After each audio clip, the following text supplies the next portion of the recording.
माँ की परछाई दिल को छू लेने वाली कहानी। सुबह का वक्त था। सूरज की लाल किरणें दिन की शुरुआत कर रही थी। हरे भरे पेड़ों पर पंछी मीठे स्वर से गुनगुना रहे थे। ऐसे वातावरण में सरस्वती अनाथ आश्रम छोटे बच्चों की सेवा कर रहा था। कभी कभार शायद माँ का प्यार भी कम पड़ जाए, लेकिन इस आश्रम में बच्चों को मिलने वाले प्यार में कभी कमी नहीं आती थी। सूरज की कोमल धूप में मात्र 15 से 16 साल की पीहू सूरज को एकटक निहार रही थी। तभी उतने में उसे एक ख्याल आया। सूरज जैसे जैसे ढलता जाता है, वैसे वैसे परछाइयों को पीछे छोड़ता जाता है, और पीछे छूटी हताश परछाई जिसे उगते सूरज की राह देखते हुए रोती रहती है। इस विचार से पीहू का मन भर आया और उसे अपनी माँ की याद आई।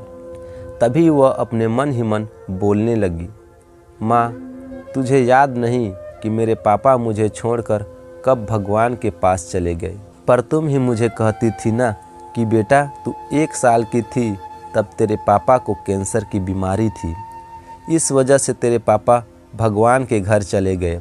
लेकिन तकदीर की लड़ाई में मैंने हार नहीं मानी। पीहू बेटा, मुझे तेरे साथ यह कठिन दुख की लड़ाई जीतनी है, इसलिए मैं तेरी परछाई बन तेरे लिए जो हो सके वो करूँगी। वक्त आने पर मैं लोगों के घर के काम भी करूँगी, पर तुम्हें बहुत पढ़ाऊँगी, तुझे बड़ा बनाऊँगी। मैं तेरे पापा के सपनों को वास्तव में लाऊँगी।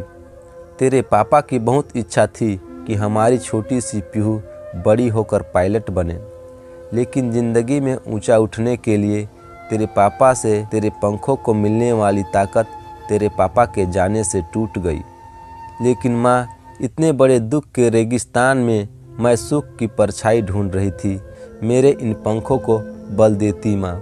लेकिन क्यों माँ, क्यों मेरे पंखों को बल देने से पहले मुझे क्यों छोड़कर चली गई? पापा की तो पितृ छाया मुझे ना मिल सकी, पर तू तो मेरी परछाई बनकर जी रही थी। फिर क्यों तू मुझे भी छोड़कर चली गई? लेकिन तेरे जाने से मैं तेरी ममता से जुड़ी रही। तेरे प्यार की परछाई ढूंढते हुए दुख के रेगिस्तान में अकेली रही। अब मेरे पापा के सपनों को साकार करने के लिए कौन मुझे ताकत देगा? बोल न माँ।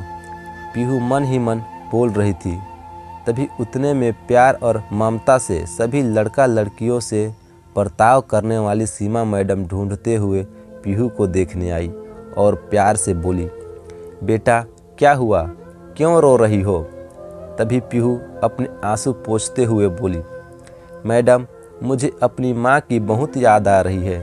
तभी सीमा मैडम ने पीहू को अपने सीने से लगाया।